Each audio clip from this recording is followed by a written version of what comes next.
o bruxismo acomete tanto crianças como adultos. Olá! Para quem é novo no meu canal, eu sou a doutora Luciana Maggi, sou ortodontista e credenciada ao Invisalign. Sou Invisalign Doctor e tenho uma clínica aqui no Bigorrilho, em Curitiba. Roda a vinheta!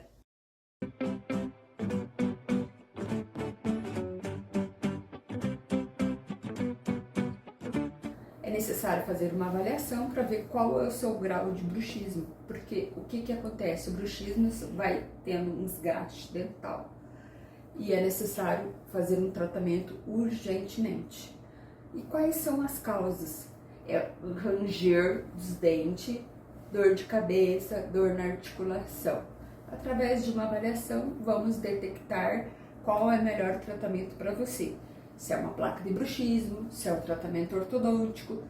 Mas se você ficou com alguma dúvida, deixa aqui nos comentários que eu irei te responder. E não se esqueça de dar muitos likes.